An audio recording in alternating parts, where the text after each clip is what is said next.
Are you Hold up. Christian? I'm guessing. Mhm. What denomination? I'm an original Quran only Christian. Original, sorry? Original Quran only Christian. Original Quran only Christian.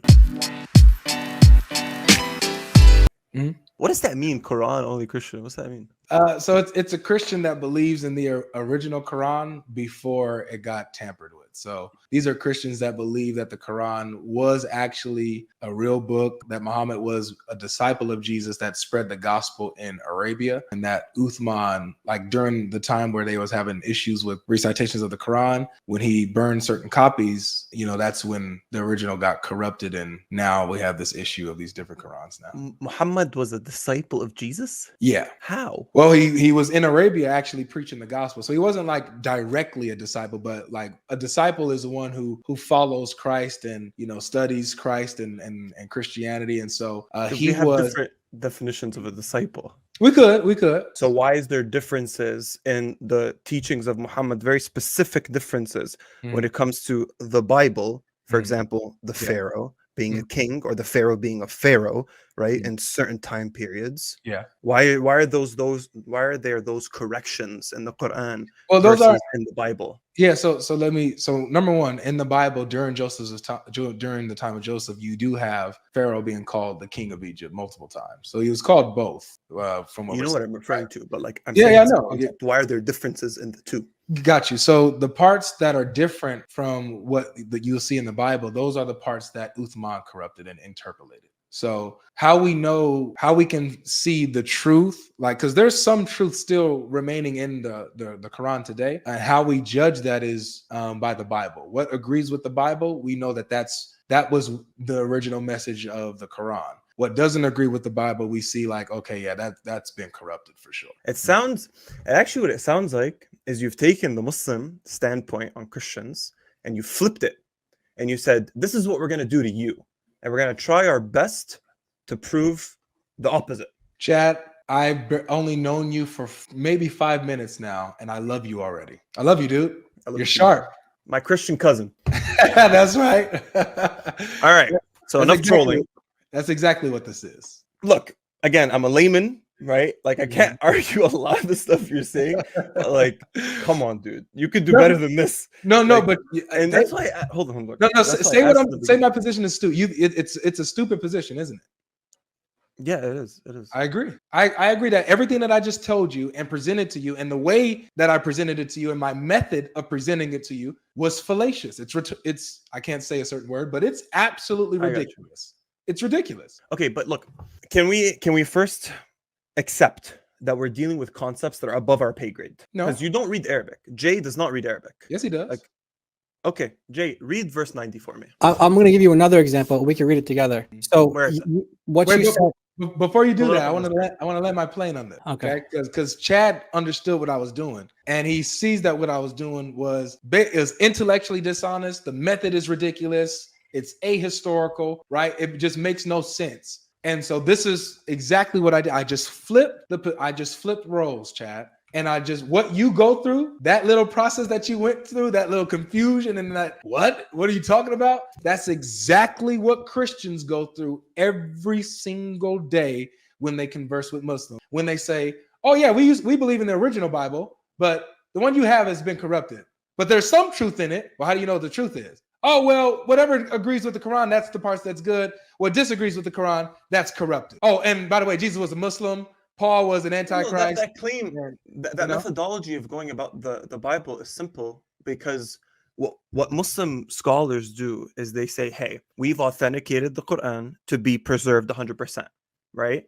But we believe in the Injil. We believe in the Torah, right? For those people of those times, right? Yeah. Yes. Okay, great. However, we know, or we claim, right? I don't want to insult you. We claim that the Injil has been corrupted, and we don't even know where the Injil is. It's gone. Right. So I know you're flipping it, right? But it's like the methodology is not wrong if your claim is simple. This book has been authenticated, right? Yeah. And within this book, there's things that you'll find in another book. Right? Okay, so watch this. The opposite cannot be true, because we haven't authenticated the previous one. Okay, watch what I do.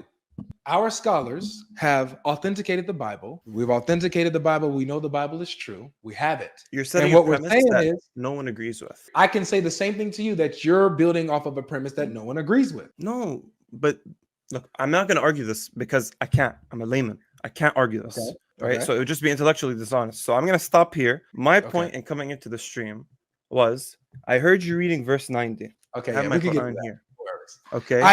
I do appreciate you being. See, this is something I can respect, guys. Like, because this isn't he's not dodging, or this isn't I'm changing the topic or whatever. He's acknowledging, okay, you know what? There's a limit to how I can argue this, and I'm gonna be honest about that.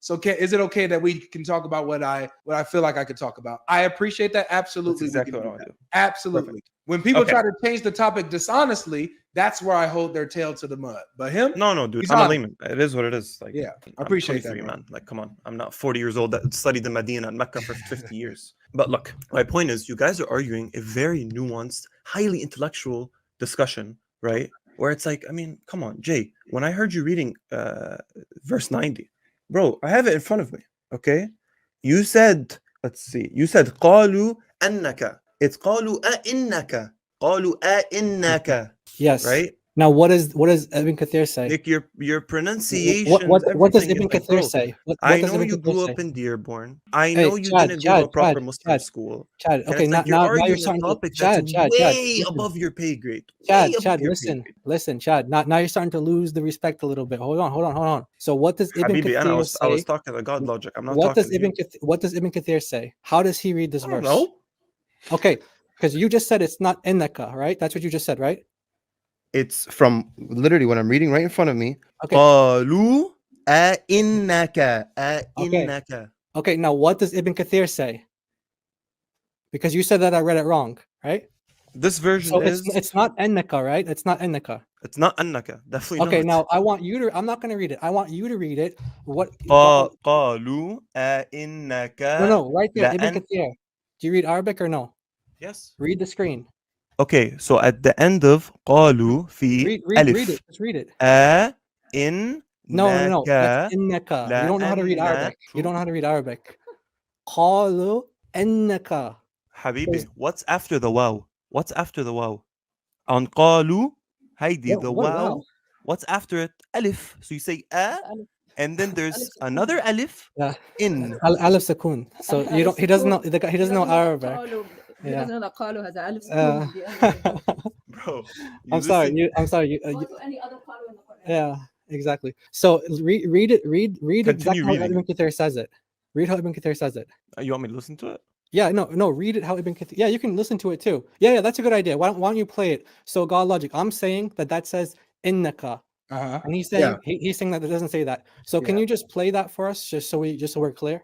It does say innaka. Just listen to the second you're forgetting word. the first alif. It says. Dude, let's see. Okay, go ahead. I wish I could put my mouse over it.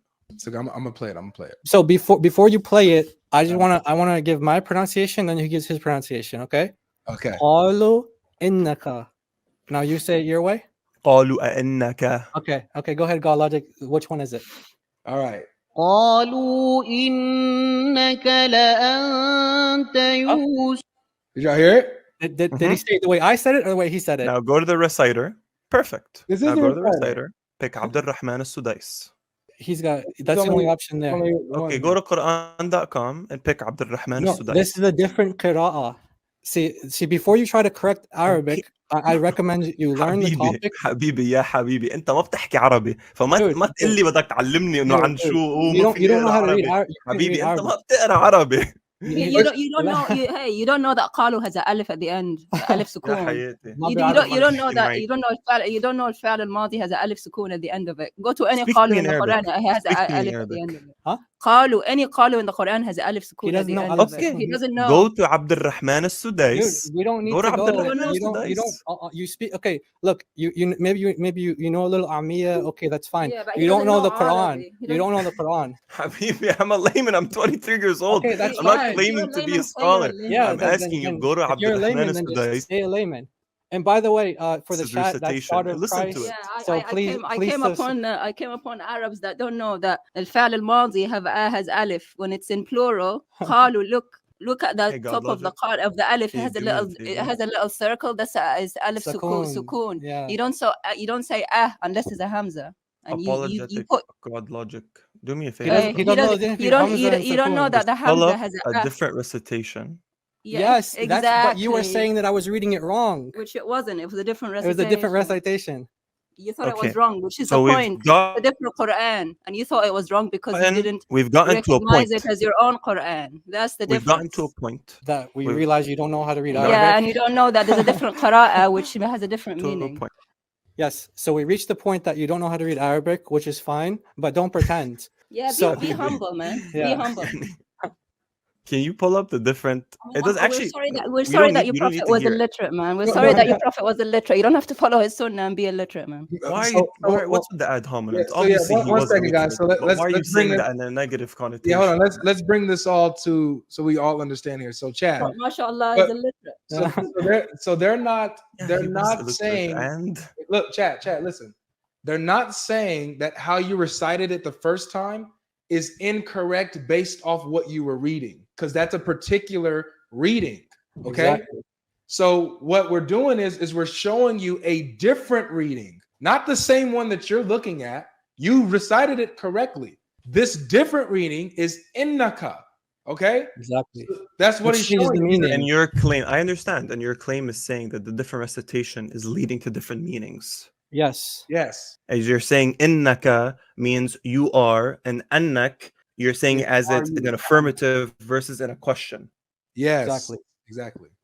I understand that. I understand that claim. Okay. I'm not here to debate your claim again, above my pay grade. I'm here to say you guys are arguing something that's above your pay grade. Like, these things 50, 70-year-old guys are debating in Mecca and Medina, and it's like, who are we? Why is this such a point of contention for you? When it's like, there's so many other things that you can debate. When, like, come on, Jay, Habibi, wallah, I don't want to insult you, bro. I like this. I know let's address that. I know you're not an educated guy from Medina. Yeah, but hold on, Chad. Let's address that, because I kind of actually like your question, or what you're saying is, there's other things that we could be debating or talking about, oneness of Allah or the prophethood of Muhammad or whatever. Why are we so focused today? Why are we focused and hyper tunnel visioned on the textual variants of the Quran? And this is why, bro. This is why. Okay. No. The reason why. That's not what I'm saying. But that's not what I'm saying. I'm saying. But let me. You just said that though. Let me tell you why. No, you misunderstood. Let me rephrase. Look. Okay. You guys are Christians. Okay. Yep.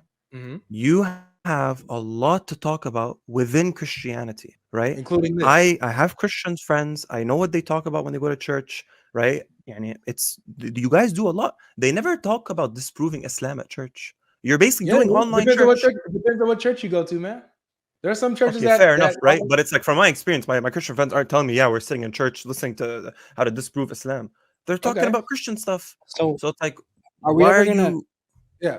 So I'll tell you why. Let me see. Remember again, you're asking why. So the reason why is because, number one, Islam is a polemic against Christianity. It is. When I go, and I do this myself, I go out and I do evangelism or Christian dawah in different places. Okay, different popular places that's populated. And in these places, there will be Muslim stands or tents, right, giving dawah and Islamic material, with their tents and a sign saying Jesus is a Muslim, or we love the prophets. Moses was a Muslim, Abraham was a Muslim, Jesus was a Muslim. You become Muslim, you don't lose Jesus. This is their message to Christians. So the reason why I, for example, am addressing this is because Islam is a polemic to Christians who are unaware and uneducated on Islamic matters. So we are here, people like me, Jai, Daughter of Christ, Life, and others. We're here to equip not just Christians, but also Muslims with the truth. Because when lies are being spread, no matter what religion you're in, if lies are being spread, mass produced, dude, for years, mass produced, it is incumbent on us as human beings and as Christians, servants of our Lord, to tell the truth. Even to you as a Muslim who you're not a Christian, we especially need to reach you then. Because, from our paradigm, you're not saved, So we got to give you the truth. And this is a huge it's a huge like anchor to a lot of the Muslim faith that the Quran is unchanged, untampered with, never corrupted, while the Bible's been changed, corrupted, and tampered with. I see what you're saying. Basically, what you're trying to do is you're trying to evangelize Muslims by trying to say that, hey, this cornerstone of your belief, that is the preservation of the Quran, we're going to try our best to disprove this so we can try to evangelize you towards Christianity. But again, I think you're thinking of this too much in like the YouTube social media space, that Muslims have a cornerstone of their belief, that they surround their entire belief based on the preservation of the text. It's like, yeah, that is in there, of course, right? But I mean, to be honest, bro, most layman Muslims, if you talk about preservation of the Quran, they're just be like, yeah, and like that's they're not thinking about that. Have you been watching? Yeah, they have no idea. But this is within the YouTube. If you listen to Yasser Qadhi talk about the topic, listen to how he talks about it. He tells you that the beginner level, they have no idea. They doubt it. They disbelieve you. Then they get a little deeper into it. Then they just start regurgitating what their scholars say. Then you just get deeper to that advanced level. And then you start seeing the problems between the standard way that Islam presents the preservation topic and what Islam actually says. So the scholars that you guys look up to, who told you since you guys were little kids as Muslims, or if you're converting to Islam, they told you when you converted to Islam that there's only one Quran, doesn't change at all from Muhammad till today, anywhere in the world, it's the same. That's what they say. It's a lie. That's your claim. What I no, see. Look. We don't need to claim. We got evidence. Let me play it again. That's literally what Yasser Qadhi said, bro. Yeah, not just him, but the other scholars. Play both of them, Jai. Let's play this guy. Let's play Haytham Siddiqui because he's got something good to say about this, and then we'll play Yasser Qadhi afterwards. Never fails. You repeat a Muslim, and then the Muslim just says you said it. All right, so check this out. Many people. Many Muslims grow up not knowing anything outside of the Hafs tradition. And they don't get exposed to the idea that there are other reading traditions and that there are Quranic variants and that all sort of this whole system framework that I discussed. And it might be surprising to some people, but and unfortunately, actually, so I have heard some preachers that do say that there's only, one reading or one Quran or something like that. And if I were to be very generous, I would say that falls under the umbrella of like lies to children, if that makes sense. So lies to children. All right, that's one. Who's Haytham? Haytham Siddiqui. He's a Quranic Islamic scholar. I don't know. You know Yasser Qadhi, right? Yeah, from Yaqeen Institute. Not sure if he's associated with Yaqeen. I don't know, but he might be. So listen to what he says. Every single student of knowledge knows, who studies Ulum al-Quran, that the most difficult topics are ahruf and qira'at, and the concept of ahruf and the reality of ahruf and the relationship of the Uthmanic Mus'haf with the ahruf and the preservation of the ahruf. Is it 1? Is it 3? Is it 7? And the relationship of the qira'at to the ahruf. This is a topic that when you're the beginning student of knowledge, you're like, what is all of this going on here? When you go a little bit more, you learn to simply memorize what your teachers say and regurgitate it out, and you don't fully comprehend. When you do a deep dive is when things get very, very awkward and difficult. And this isn't new. This is from the time of the Sahaba. In the Sahih or the Hasan Hadith of Ubay bin Ka'b, the Hadith of the Ahruf, that when the Prophet mentioned the issue of Ahruf and that there are different Ahruf and whatnot, this is in the version of Muslim Imam Ahmad. Ubay bin Ka'b says, authentic Hadith, فَدَخَلَ فِي نَفْسِي شَكٍّ. In my heart, a doubt came that I hadn't had about Islam since the days of Jahiliyyah. This is not a joke, brothers and sisters. The issue of ahruf and qira'at caused confusion to somebody whom the Prophet said, if you want to listen to the Quran directly, listen to Ubay. Ubay is not some even average Sahabi. He is the Qari of the Quran. He is the master. He is who he is. And he goes, فَدَخَلْ فِي نَفْسِي شَكٍّ. What is all of this stuff? Look, we go to the scholars. These people, he went to Medina. You mentioned Medina earlier. He went to Medina. He's been there. He's got the degrees. He's coming back telling us the secrets. He didn't say anything that was secretive. The pronunciations is really some of the hardest part of memorizing the Quran. When I first started memorizing the Quran, it took me for one full page. I'm not going to lie, man. It took me 3 weeks. No, when I first started. When he says ahruf, he doesn't mean the pronunciation. He means the hadith of sabat ahruf, the 7 different ahruf, the variant versions of the Quran. Look, regardless, you guys pull someone else up here. Muhsin's been talking a lot. I appreciate meeting you both. Jay, it was nice to meet you, man. GodLogic, it was nice to meet you. Thank you too, for man. You're welcome on. anytime, bro. You want to talk about Christianity or anything like that? You're next time with something that I'm more educated on. Okay. Next time, but may God guide us all. Chad, let me ask you a question really quick. Did you just come up here to tell us that we shouldn't be talking about this topic? Not 100%. That's 50% of it. The other 50% is, well, yeah, bro, 100%. But like the other 50% is, you guys are Christians. There's a lot to talk about within Christianity. I feel like what you're trying to do is just like evangelize Muslims by attacking one specific thing. When it's like, okay, if you want to do that, that's your prerogative. I can't really say much. We attack multiple things, man.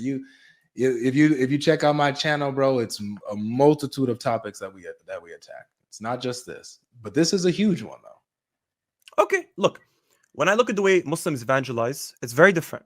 It's very different than the way than you guys are evangelizing. Yeah, okay? We don't lie. We don't lie. Good one. Again, I'm curious. I'm ad hominem. For real. No, it's not ad hominem. The dawah is true. deception. It's been said before me. I didn't make that up. Dawah is deception. It's a fact. Show me one honest guy who does dawah. Okay, look, dawah is very simple. When I see da'is, all they talk about is tawheed. They talk about the prophets. They talk about the history. They talk about how it's going to make your life better. Like, they don't talk about the preservation of the text. Though. And they lie about Islam too. They're the ones who are saying that the Quran, there's only one Quran. They're the ones who are, when Haytham Sikri said that these preachers are going around saying there's only one Quran, he's talking about all of these da'is. That's who he's talking about. So okay, the people who are going around saying there's only one Quran, there's only one version, it's been the same. I feel like, Jay, you have something in your past that hurt you, which I don't want to get into. Yeah, he had Ibn Kathir in his past. My God. No, way before he was born. Who wrote that it was different. But regardless, genuinely, you're a smart was guy. In his past as well. Yeah, Obey was 1400 years ago in his past. Yeah. Chad, do you really think this is a good way to like argue? Come on, Chad. Good way is I don't want to argue. I want to go. And I tried leaving, but you asked me this question. All right, have a good day. Have a good day, Chad. We appreciate you for coming, Chad. Like I said, Chad, I'm live Mondays, Wednesdays, and Fridays. So if you ever are free and feel like chopping it up, just come on through. All right.